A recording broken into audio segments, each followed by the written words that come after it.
Kif Calvi.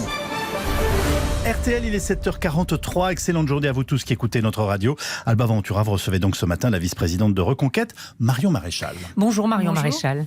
Marine Le Pen, votre tante a une nouvelle fois échoué à la présidentielle, mais avec une forte progression, un score historiquement haut. Vous l'avez félicitée ? Ah bah oui, d'autant plus que j'ai appelé à voter, ainsi que tous les cadres de Reconquête, pour elle le soir du premier tour. Donc nous avons fait le maximum pour que cette victoire puisse advenir. Malheureusement, nous sommes déçus du résultat. Et c'est pour cela d'ailleurs que nous essayons aujourd'hui, non pas, contrairement à ce qui est souvent le premier réflexe après des défaites, à régler des comptes ou à savoir qu'est-ce qui n'a pas marché, les erreurs qui ont été commises ou ce qui aurait pu être revu, mais au contraire à se projeter et à faire en sorte, après qu'Emmanuel Macron ait été réélu, qu'aux législatives, il n'ait pas les pleins pouvoirs législatifs à l'Assemblée. Mais est-ce que vous avez vu comme elle une éclatante victoire ? C'est ce qu'elle a dit au soir de ce second tour. Elle a parlé d'une éclatante victoire. Vous avez vu ça ? Il est logique, si vous voulez, que les hommes et les femmes politiques qui sont à la tête de mouvements politiques essayent de faire en sorte que les défaites ressemblent à des victoires. Bon, ça me paraît tout à fait légitime pour la motivation des militants. Donc, soyons justes avec cela. Néanmoins, il faut quand même regarder les choses en face. Ça reste malgré tout une défaite qui n'est pas une défaite serrée. C'est regrettable. C'est un scénario que nous avions tenté de conjurer avec Éric Zemmour en se lançant il y a quelques mois, puisqu'il semblait que ce duel aboutisse malheureusement nécessairement à cette fin, et c'est tout à fait regrettable. Et c'est pour ça que je vous dis aujourd'hui que nous, l'objectif maintenant, c'est d'essayer de faire en sorte que nous ne restions pas sur une défaite, mais que nous puissions, grâce à une alliance du bloc national, arriver à une victoire aux prochaines élections législatives. Juste, quand je vous ai demandé tout à l'heure si vous l'avez félicité, est-ce que ça veut dire que vous êtes reparlé avec Marine Le Pen ? Oui, alors je ne sais pas pourquoi, à chaque fois que je fais un média, les journalistes sont obsédés par la nature de mes rapports familiaux avec Marine Le Pen. C'est normal, ce sont des rapports familiaux aussi. Je ne sais pas si ça regarde l'espace public de savoir quelle est la nature de mes relations avec Marine Le Pen. Je crois que ce qui intéresse aujourd'hui les gens qui nous écoutent, eu égard à ma fonction au sein de Reconquête et eu égard à la fonction de Marine Le Pen, c'est surtout de savoir quel est le rapport politique qui va nous lier dans les semaines et les mois, peut-être les années à venir, et donc notamment des législatives. Alors, Éric Zemmour n'a pas manqué de souligner le soir de l'élection que la défaite frappe pour la 8e fois le nom de Le Pen, père et fille confondus. Vous trouvez, Marion Maréchal, que c'est très habile de la part de quelqu'un qui veut nouer des alliances pour les législatives avec Marine Le Pen ? Ce que je trouve problématique, si vous voulez, dans ce à quoi j'assiste depuis quelques jours, notamment de la part du Rassemblement national, c'est de tenter de trouver prétexte de phrases ou de postures pour se détourner de l'enjeu essentiel, qui est celui, en juin prochain, de voir potentiellement non seulement une majorité macroniste arriver aux affaires, mais peut-être un premier groupe d'opposition composé par le bloc de M. Mélenchon, qui est un bloc d'extrême gauche. Mais on peut insulter et la marginalisation, et ensuite tendre la main. Alors, si vous voulez, le problème, c'est que si on commence à faire l'archéologie des petites phrases blessantes et excessives pendant la campagne, on ne va pas s'en sortir. Moi, je vais vous le dire très sincèrement, évidemment, s'il y a un constat de défaite successive et regrettable, ça n'enlève rien au mérite qui a été celui pendant des décennies de Jean-Marie Le Pen à contre-courant de se battre pour le combat national, et ça n'enlève rien au mérite de Marine Le Pen qui a poursuivi ce combat. Je ne crois pas que le fait qu'Éric Zemmour ait fait ce constat sans en parallèle rappeler ce mérite, ce que j'aurais souhaité moi, pour des raisons qui vous paraissent évidentes, puisse justifier le fait d'envoyer balader comme ça l'idée d'une alliance. Je ne crois pas que les petites phrases, une fois de plus, puissent décider du destin des Français pour les 5 ans à venir. Ça me paraît quand même un peu... national, ils l'ont mal pris. Une demande en mariage tout en finesse, a dit Jordan Bardella.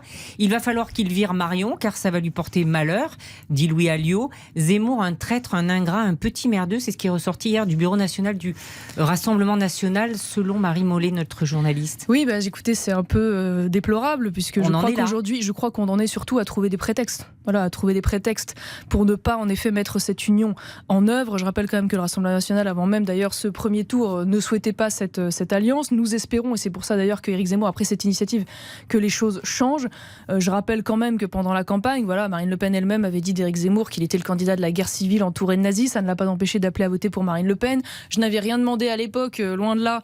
Marine Le Pen avait rejeté par principe le fait que je puisse intégrer son gouvernement. Ça ne m'a pas empêché d'appeler à voter pour elle, et aujourd'hui d'appeler au rassemblement. Mais Marion Maréchal, 7%, ça n'oblige pas un peu d'humilité ? Mais où est l'arrogance dans le fait de de défendre l'initiative d'un rassemblement. Je veux dire, si Éric Zemmour ne tendait pas la main et n'était pas à l'initiative de cet appel, personne ne le ferait. Que les choses soient dites clairement, parce que je vois là un autre prétexte qui est utilisé par les uns et les autres pour refuser cette alliance.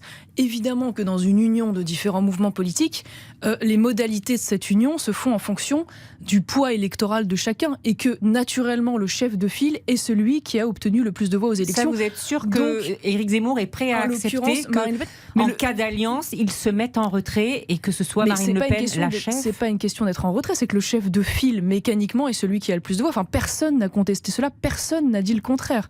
Donc je veux dire, je suis surprise que cet argument, une fois de plus, tente d'être utilisé par certains cadres RN pour se détourner de l'essentiel, et qu'on se retrouve en fait à débattre dans une cour de récréation au lieu de regarder l'enjeu essentiel, puisque quand même c'est ça qu'il faut rappeler, c'est que s'il y a des alliances entre Reconquête, le Rassemblement National et Debout la France, nous pouvons espérer obtenir à peu près à minima 148 députés, voire peut-être atteindre la majorité relative. Alors c'est pas ce que disent les projections de notre sondeur Harris Interactive, qui donne entre 75 et 100 députés pour le RN tout seul. Ah non, mais moi j'ai le même sondage Harris qui parle du bloc, et dans l'occurrence dans le bloc, il parle de 117 à 147 sièges pour le bloc national s'il y avait alliance. Oui, donc ça veut dire augmenteriez le nombre de députés. Donc, mais excusez-moi, mais ils n'ont pas besoin de vous, c'est ce qu'ils sont en train de vous dire.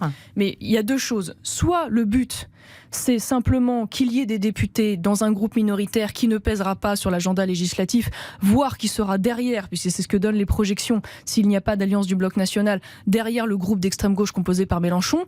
Soit on essaye de monter d'un cran et on se donne les moyens de faire en sorte que les idées nationales puissent peser à l'Assemblée nationale, et dans ce cas-là on se donne les moyens non seulement d'être le premier groupe d'opposition, voire d'obtenir une majorité relative. Enfin, faut comprendre ce qui est quand même en jeu. C'est pas uniquement de défendre son parti ou sa boutique ou d'avoir ses députés pour continuer pendant 5 ans. Là, l'enjeu, c'est de faire en sorte qu'Emmanuel Macron n'ait pas les pleins pouvoirs pour les 5 ans qui viennent, puisque nous n'avons pas réussi, et ça c'est une défaite, on va dire, collective, disons-le, regardons-le en face, à la fois de Reconquête et à la fois du Rassemblement National, nous n'avons pas réussi à empêcher qu'il récupère le pouvoir. Mais vous avez le sentiment, je vous répète la question, qu'ils n'ont pas besoin de vous, qu'ils expriment ça vis-à-vis de vous? Mais ça dépend quel est l'angle de vue. Si c'est juste pour pouvoir continuer à faire vivre un mouvement et à obtenir des élus, non, indéniablement, ils n'ont pas besoin de nous. Si c'est en revanche pour transformer l'essai et faire en sorte d'obtenir potentiellement une majorité relative à l'Assemblée nationale, oui, vous pensez que Marine Le Pen ne le souhaite pas, ça? Ils ont besoin de nous. Manifestement, jusqu'alors, c'est l'inverse qui a été dit. Je ne désespère pas que les choses changent. Qu'est-ce que vous lui dites ce matin, Marine Le Pen? Ce que je lui dis, c'est que dans nos institutions, qu'on le regrette ou pas, qu'on le déplore ou pas, on ne peut pas gagner seul. Voilà, c'est tout malheureusement le bilan que nous pouvons tirer de ces dernières années. C'est pour ça d'ailleurs qu'aujourd'hui Jean-Luc Mélenchon, lui, ne rechigne pas à discuter, y compris avec des partis qui font 2%, quand Éric Zemmour lui-même fait 7%. D'ailleurs, en 2017, souvenons-nous, le Rassemblement National avait tenté une alliance autour de 100 circonscriptions avec Nicolas Dupont-Aignan, qui avait fait 4% et quelques des voix. Alors pourquoi ce qui était envisageable à l'époque serait aujourd'hui inenvisageable avec Reconquête, qui a plus d'1 million de voix en plus? Voilà, donc c'est là la question que je pose. Est-ce que l'enjeu, c'est de régler ses comptes, c'est de défendre son parti politique, ou c'est d'essayer, une fois de plus, de servir l'intérêt des Français et des millions de Français qui sont depuis des années sous-représentés à l'Assemblée nationale? Et vous, Marion Maréchal, qu'allez-vous faire? Exactement ce que je suis en train de faire ce matin. Déjà, contribuer à la construction du mouvement Reconquête, ce à quoi nous affairons aujourd'hui. 2, préparer ces législatives, présélectionner les candidats, les accompagner dans leur communication, leur document de campagne. Et puis, je prendrai la décision en ce qui me concerne, je pense, dans la semaine à venir, puisque malheureusement, j'ai des contingences personnelles qui font que... un bébé. Voilà, exactement, qui fait que malheureusement, je ne suis pas sûre de pouvoir aller sur le terrain à 100% et mener cette campagne. Mais dans tous les cas, si je ne suis pas moi-même candidate, je serai bien sûr au service de tous les candidats en tentant de faire un maximum de déplacements et d'essayer de porter cette campagne. Si jamais vous êtes candidate, vous retournerez à Carpentras ou pas du tout, là où vous aviez été élue? C'est ce qui se dessinerait, on va dire, naturellement. Mais comme je vous le disais, la décision n'est pas prise pour le moment. Donc vous en saurez bien assez tôt de ce point de vue-là. Merci Marion Maréchal. Merci à vous. Merci à vous deux. L'entretien est à retrouver comme